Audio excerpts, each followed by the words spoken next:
Muito bem, então, a nossa ideia é falar um pouco dos direitos do advogado, do preso, mas contar para vocês o que de fato aconteceu no Amazonas, quais foram as causas e o que a Defensoria, juntamente com outros órgãos, inclusive a própria OAB do Amazonas, o que nós fizemos lá para minorar essa crise, que, como eu falei, não tem data para acabar. E, por incrível que pareça, essa é a segunda vez que eu falo fora do Amazonas sobre esse tema, que não seja para um repórter, por algum meio de comunicação que queira divulgar a crise.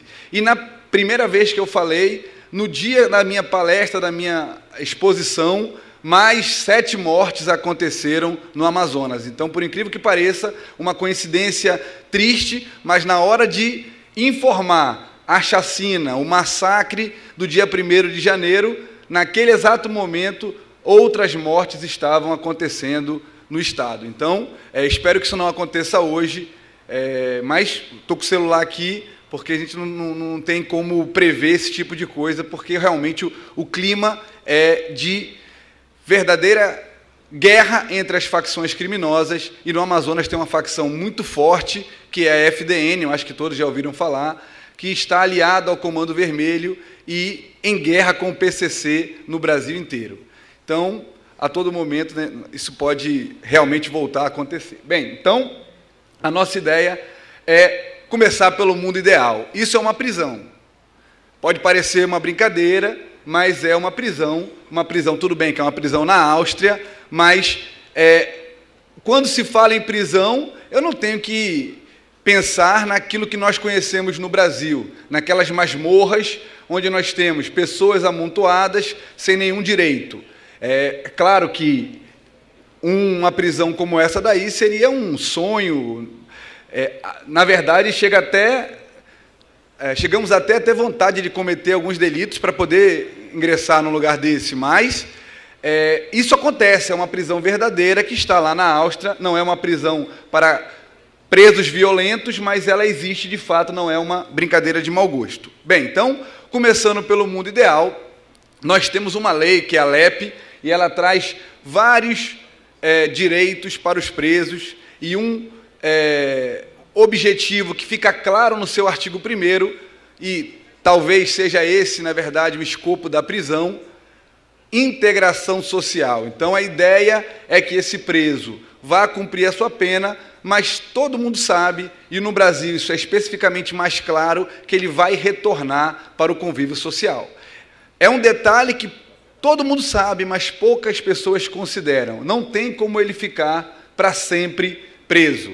Ele uma hora vai voltar, e essa percepção é importante, porque quando ele volta para a sociedade, e se ele voltar pior do que ele entrou na cadeia, quem vai sofrer é a própria sociedade.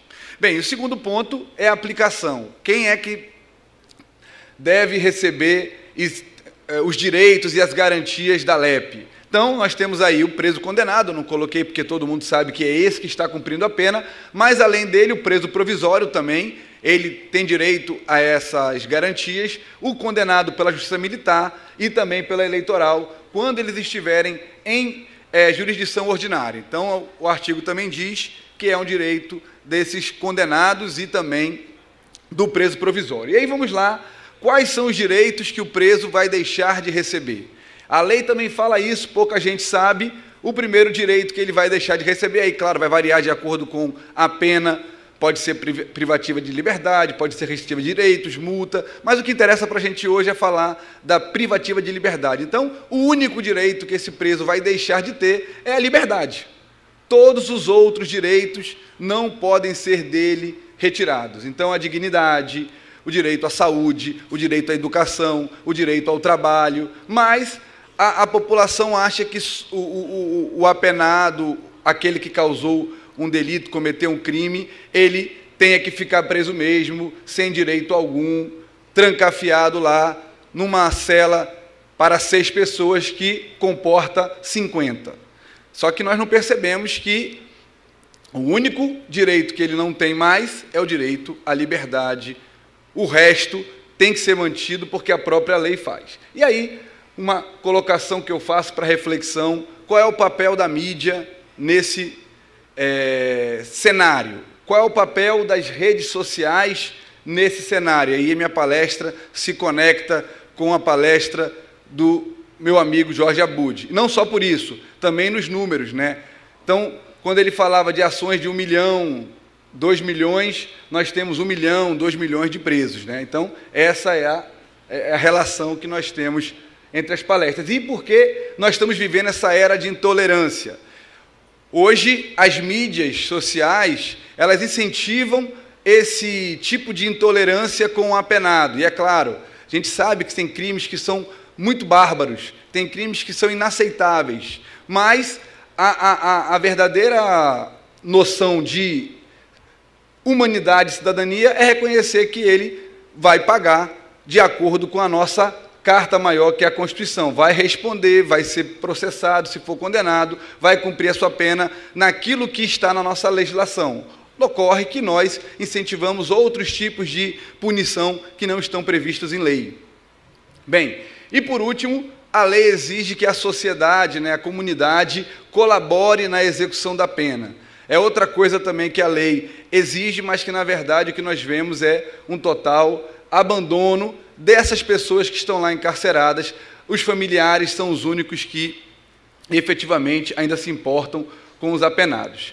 E aí, eu acho que o primeiro direito que o preso tem, começando já a falar dos direitos, é o direito à individualização da pena. Há uma regra na nossa legislação penal, no caso da LEP, que o preso tem direito a cumprir a pena de forma individualizada, respeitando o seu crime, respeitando a sua periculosidade, respeitando a própria psicologia e a própria personalidade desse preso.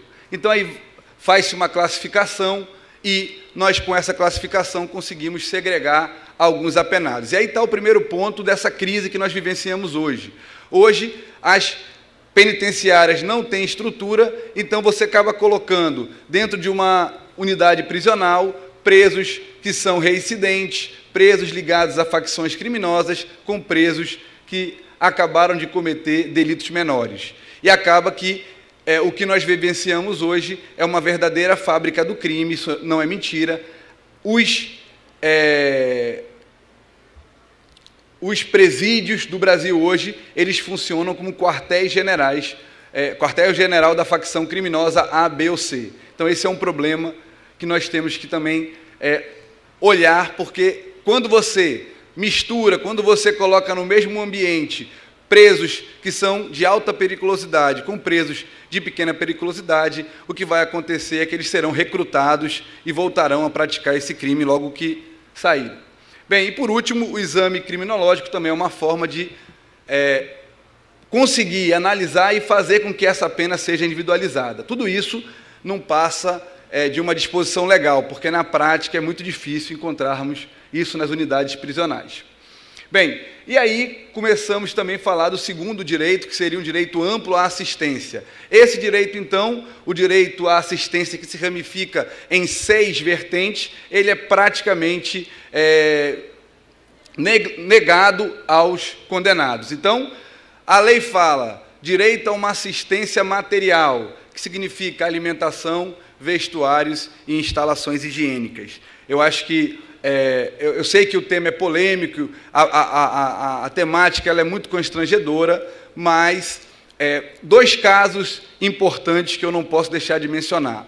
Um primeiro caso que conta o nascimento do primeiro comando da capital. Presos ficaram enjaulados, sem a luz do dia, durante praticamente 30 dias. E quando ele foi colocado em plena luz do dia, ele levou um choque, esse preso, perdão pela palavra, ele defecou e ele comeu as próprias fezes. Foi essa pessoa, esse cidadão, que iniciou o primeiro comando da capital. Então, isso foi lá no ano 2000, 1999, isso é um fato real. E, recentemente, quando aconteceu no Amazonas a chacina, né, o massacre no Compage, alguns presos do PCC foram levados para uma cadeia pública que já estava completamente interditada. Ela estava sem nenhum preso, estava completamente desestruturada. Só que como existia o risco de novas mortes, novos atentados, esses presos foram colocados lá para manter a segurança no ambiente. E lá não tinha condições. E nós, então, pela Defensoria, junto com a OAB e com o Ministério da Justiça, tentamos entrar nessa cadeia pública. E quando nós chegamos próximo, eles estavam fazendo guerra de fezes. Então, isso acontece dentro dos presídios, é algo comum, é algo corriqueiro. Então, falar em alimentação, vestuário, instalação higiênica é algo praticamente impossível. Há um relato de que papel higiênico dentro de uma penitenciária é artigo que ninguém viu. Então, começa aí a falta de assistência material. A saúde, pior ainda. Há na LEP uma determinação de que tem que ter o caráter preventivo e curativo, e, na verdade, nós não temos sequer esse tipo de atendimento. Quanto mais na parte de farmacologia e odontologia, aí que não tem mesmo. Não há, inclusive, escova de dente, pasta de dente, para que eles possam fazer a higiene dental. Na parte jurídica, nós temos também uma deficiência muito grande. O que acontece hoje? A Defensoria não tem estrutura, o preso, quando ele tem condições, ele vai ter o seu advogado, mas é muito raro disso acontecer depois que ele vai ser encarcerado. E, por último, algumas empresas que administram o sistema penitenciário de forma privada acabam prestando essa assessoria jurídica. Então, é um problema que nós temos que resolver, é ampliar a Defensoria, colocar mais defensores dos presídios e, obviamente, incentivar que a OAB, em parceria com a Defensoria, faça esse atendimento, principalmente para o advogado recém-formado. No plano educacional, é outra ilusão achar que teremos escolas dentro dos presídios, mas a ideia é do trabalho não só de educação, mas também profissionalizante com bibliotecas. Então, há uma determinação na LEP de que todo presídio deve ter dentro da sua estrutura uma biblioteca, e a gente sabe que isso também não é comum. O lado social é integrar esse cidadão à sociedade, até porque, mais cedo ou mais tarde, ele vai regressar para o convívio social. E, por último, a religiosa, eu acho que nesse ponto é a única assistência que os presos efetivamente têm. Então, a pastoral carcerária frequenta, as igrejas protestantes também frequentam. Então, eu acho que é o único ponto em que há, na verdade, assistência. E aí, nós temos os direitos dos presos, é o artigo 41 da LEP que fala. A ideia aqui é só fazer uma exposição bem sucinta desses direitos, depois falar do direito do advogado, para que nós efetivamente falemos do nosso massacre no Amazonas, para contar essa realidade que nós vivenciamos de perto na virada do ano, no dia 1º de janeiro. Então, respeito à integridade física e moral, os exemplos que eu acabei de dar dão conta de que isso não acontece nas unidades prisionais. Alimentação, vestuário, a possibilidade de trabalho, é muito difícil você ver uma unidade prisional que tenha um trabalho verdadeiro, e aí, obviamente, que o preso ele fica ocioso e ele acaba mantendo a articulação criminosa que ele tem no plano externo, com celular, com bilhete, comunicação exterior. Previdência social, está aí um problema, nós não conseguimos resolver o problema da previdência para quem está solto, imagina para quem está segregado, que não está nem contribuindo. Claro que não precisa contribuir para ter direito à previdência, mas é um direito garantido na LEP. Constituição de pecúlio, a ideia é que ele trabalhe e esse dinheiro que ele ganha do trabalho vá para a constituição de um pecúlio que ele irá receber ao final da pena, e com esse dinheiro ele também vai pagar a multa e, obviamente, indenizar o agredido, a vítima do seu crime. Outra coisa também que é praticamente inexistente no nosso sistema carcerário. Proporcionalidade entre trabalho, lazer e descanso. Não tem trabalho, não tem lazer, e o que eles fazem realmente é, com a ociosidade, continuar ligados a vínculos e células criminosas, como nós conhecemos por aí.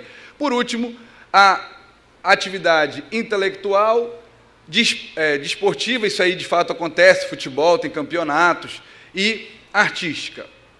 evitar a promoção de qualquer sensacionalismo, mas é difícil você conseguir isso quando se quer divulgar para conseguir audiência, acaba que você se utiliza do preso. Eu lembro uma vez que eu fui chamado 3 semanas seguidas para o mesmo programa de TV, e aí eu perguntei, na terceira vez eu perguntei, por que eu sempre venho aqui? Não, porque esse assunto dá Ibope.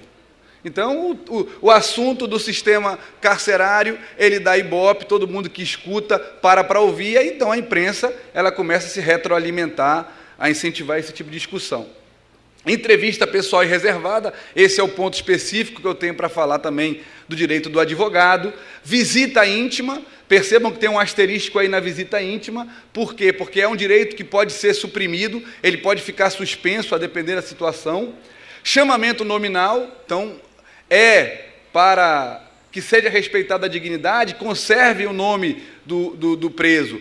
O que nós conhecemos na prática é que eles se intitulam por codinomes. Então, a maioria desses líderes de facções criminosas, eles têm um codinome, Marcinho VP, Beiramar e tudo mais. Então, acaba que eles mesmos preferem se esconder atrás desses codinomes, mas a lei quer que o chamamento seja nominal.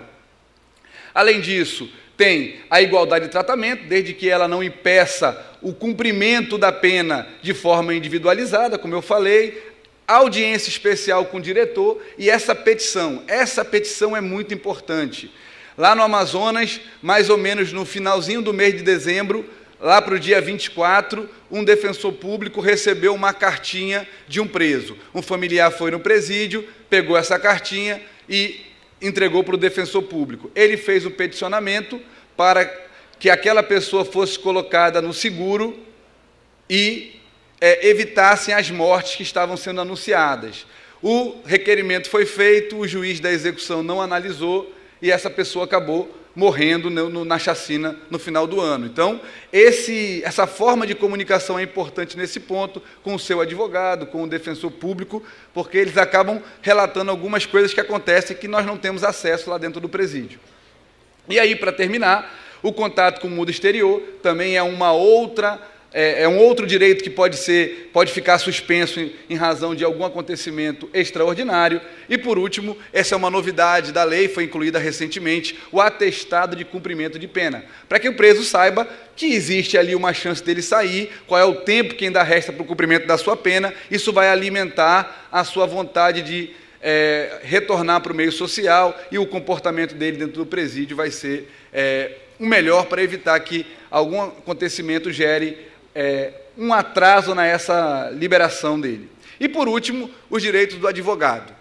Eu não tratei de forma muito minuciosa do direito do advogado, porque eu achei mais interessante tratar do mais importante e o que eu vejo que é mais desrespeitado no dia a dia. O advogado, quando ele vai conversar com o seu cliente, isso acontece muito mais quando o preso é provisório, porque ele ainda continua fazendo a defesa desse apenado, no caso do réu, ele tem dificuldade para conseguir essa audiência particular, ele tem dificuldade para ter o contato direto com o seu cliente. E a Constituição, a própria Lei de Execução Penal e também o Estatuto da Advocacia garantem a esse advogado, a esse profissional, essa conversa sem limite, sem aviso prévio, sem comunicação prévia, e ainda que esse preso esteja incomunicável. Então, o advogado tem na sua lei, no seu estatuto, um direito de ter, sempre que imaginar interessante para a realização da sua defesa, contato direto com esse réu. Isso não acontece na prática. Como está aí no nosso slide, inclusive quando o réu está no regime disciplinar diferenciado, que é um regime todo próprio, muito mais rigoroso, mas sempre que o advogado chegar, ele tem direito a conversar ou a ter um diálogo privado, uma entrevista pessoal com o seu cliente. E quando o preso, é muito comum no Amazonas, que tem ali a tríplice fronteira e comércio do tráfico que vem do Peru, que vem da Bolívia, que vem da Colômbia, é muito forte lá. Então, em Tabatinga, que é uma cidade quase no limite do estado, ela faz fronteira com Letícia, na Colômbia, tem muito preso que é estrangeiro, que é venezuelano, que é colombiano, e o advogado não tem como se comunicar com esse preso, então ele tem direito a levar um intérprete da sua confiança, ainda que esse intérprete não seja juramentado. Ele tem esse direito, isso está também garantido na legislação. Outro que é muito desrespeitado hoje em dia é a inviolabilidade do sigilo. Então, hoje nós vemos advogados sendo grampeados, nós estamos percebendo advogados sendo obrigados a revelar segredos profissionais, e essa é uma garantia que corre muito risco hoje. Então, o advogado ele tem que fazer, a OAB tem que estar presente e evitar que esse tipo de violação aconteça. É, talvez, a arma mais importante do advogado, porque é com ela que ele conquista a confiança do seu cliente. E, por último, a adequação dos parlatórios. Em algumas unidades prisionais, esses parlatórios eles impedem a comunicação pessoal do advogado com o cliente, e o pior, alguns parlatórios têm gravação e você acaba tendo a sua conversa externalizada, o que de modo muito claro viola também o sigilo profissional. Então, esses são os direitos do advogado, e agora nós vamos falar do massacre efetivamente. O mundo real, né? Então, esse é o Compage, essa é a unidade prisional que sofreu no início do ano essa revolução dentro dos seus muros, que gerou essas mortes todas que vocês ficaram sabendo, porque foi noticiada por todos os meios de comunicação. Então, começa errado. Esse é o Compage. Esse lado direito que está aí, o lado direito da tela, o lado direito da plateia, é o que nós chamamos de são os presos definitivos, os que estão em regime fechado. E essa parte do lado esquerdo, tem um muro aí separando, é o regime semiaberto. Então, o que acontece? Esse pessoal que está na esquerda, eles saem de dia, vão trabalhar, vão assistir aula, na verdade, vão cometer delitos, voltam à noite e jogam as coisas para o outro lado. Então, começa errado. Como é que essa posso dizer, rebelião começou? Com armas, com drogas que eram arremessadas do semiaberto para o aberto. Então, isso aí só foi detectado agora, parece uma brincadeira, mas é um problema. E aí nós temos tudo que vocês vão ouvir agora, aconteceu na virada do ano, entre o dia 31 de dezembro e 1º de janeiro desse ano. Então, vamos lá. O massacre, como é que ele aconteceu? Então, começou com uma fuga numa outra unidade prisional. Então, foi uma ação articulada. IPAT é o Instituto Prisional Antônio Trindade, que tem presos provisórios. Então, o que eles fizeram? Eles fugiram, uma quantidade de 72 presos, fugiram do IPAT, então toda a polícia correu para o IPAT para, de certo modo, tentar recuperar esses presos que fugiram, e deixaram o Compage com 2 policiais apenas. E aí começa, 14 horas, a rebelião no Compage. Nessa hora, antes de começar a rebelião, como era a virada de ano, vários familiares estavam dentro da unidade prisional com os seus filhos, maridos, esposos, e eles foram convidados a sair, inclusive por aqueles que sabiam que estavam sendo jurados, porque há uma proteção, há um respeito com relação à família, e eles foram convidados a sair. Depois que saíram, começou a chacina, eles conseguiram, com armas de fogo, render a segurança, render os agentes penitenciários, e foram atravessaram esse muro, fizeram um buraco nesse muro, e o seguro ficava do outro lado do semiaberto. Então, eles atravessaram todo o semiaberto e foram até o seguro pegar os presos que estavam, de algum modo, sofrendo ameaça, como da outra facção criminosa, que era do PCC.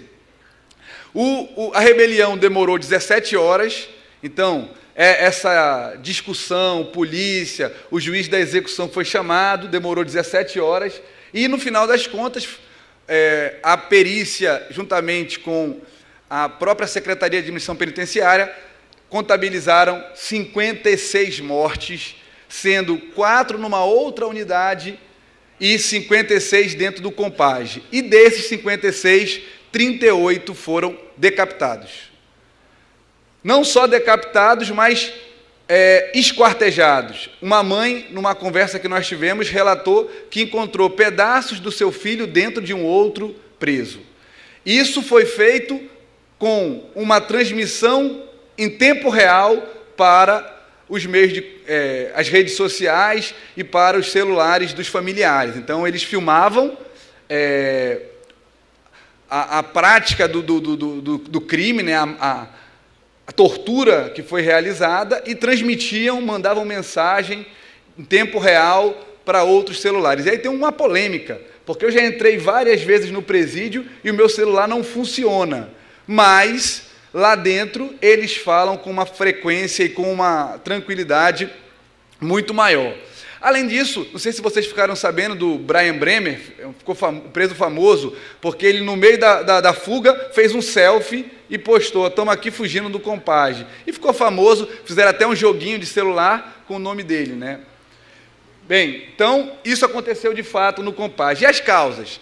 Não tem como discutir. As causas estão aí: superpopulação carcerária, mais de 228% acima do permitido dentro do Compage.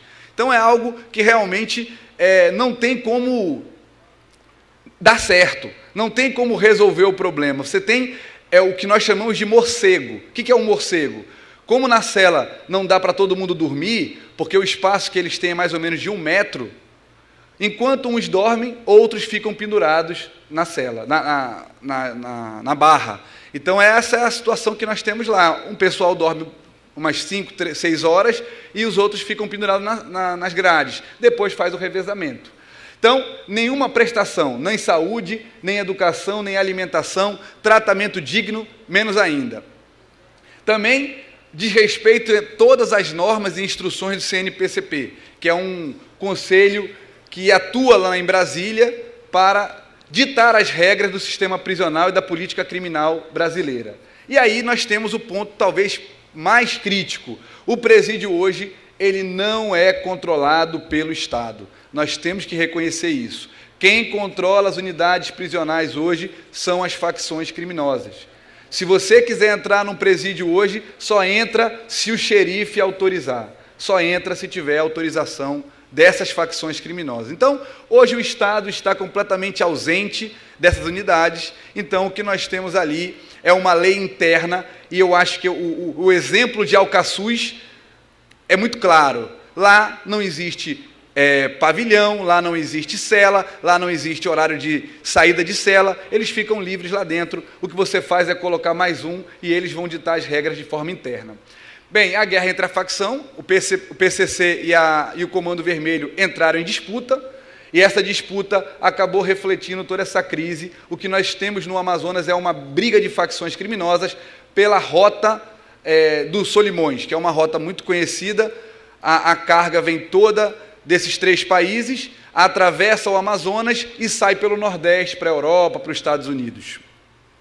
Por último, rebeliões anteriores, essas brigas internas que aconteceram em Roraima, em Rondônia, no Acre, acabaram desaguando também no Amazonas. Bem, e a realidade brasileira, o que nós temos aí, esses números são nacionais. O sistema brasileiro hoje, no último censo penitenciário, tem 622 mil presos. Só que a capacidade do nosso sistema carcerário é de 371 mil presos. Então, nós estamos muito além do que o sistema comporta. E a tendência é que isso exploda, mais cedo ou mais tarde exploda, como aconteceu lá no Espírito Santo. Todo mundo ficou estarrecido com aquela onda de crimes, que realmente, quando a polícia se afastou, a criminalidade ela acabou fluindo. E aí também, outro ponto importante é esse espaço, que acaba, como eu falei, sendo de 1,5 metro. Uma pessoa de braços abertos, ela tem 2,5 metros de espaço quadrado, né? Então, o que acontece é o seguinte: você não consegue numa cela ficar efetivamente tendo todas essas garantias preservadas. Por último, o Brasil, ao invés de seguir uma tendência mundial de redução na massa carcerária, nosso sistema amplia. A cada ano 7% é o aumento de presos que são encaminhados para o sistema carcerário. E os Estados Unidos, que tem o maior contingente de presos do mundo, ele tem uma tendência de redução. E o que acontece é o seguinte, por incrível que pareça, e aí já concluindo a minha fala, me deixou curioso que um brasileiro que criou o Instagram Michel Krieger, ele tem o nome agora de Mike Krieger, mas é Michel Krieger, ele é coautor do Instagram, que vendeu para o Facebook um Instagram que não tinha nenhum retorno financeiro por $1 bilhão. Ele hoje fundou uma organização não governamental sem fins lucrativos com a sua esposa, e essa organização ela tem por objetivo estudar melhorias para o sistema penal americano. E isso porque o sistema penal americano está reduzindo a massa carcerária. E hoje no Brasil o que nós temos é justamente o contrário, há um total, um abandono por parte de qualquer entidade, eu falo inclusive isso da própria Defensoria, fazendo já a meia-culpa desse sistema. E aí, meus amigos, o que vai acontecer é que nós estamos cada vez mais inseguros, cada vez mais desprotegidos, e quando as facções criminosas acharem que elas deverão agir, fiquem tranquilos que ninguém vai segurar, o Estado não vai ter força, não vai ter capacidade de conter essa onda de criminalidade. Então, o que eu gostaria de deixar aqui, nesse momento que para mim é muito importante, porque eu vejo a ordem reunida, os advogados reunidos, é um momento de reflexão, é o papel também da OAB, eu sei disso, a Defensoria, eu falo em nome da Defensoria Nacional, porque também faço parte do CONDEG, é uma luta que nós devemos lutar de forma ombreada, porque é a nossa proteção, é a proteção dos nossos filhos, das gerações futuras. E se nós não olharmos para esse problema com outro olhar, com uma outra forma de encará-lo, nós vamos ter, no futuro, mais mortes, mais eventos catastróficos como esse, e quem vai sair perdendo, com toda certeza, é o povo brasileiro, é a sociedade brasileira. Muito obrigado.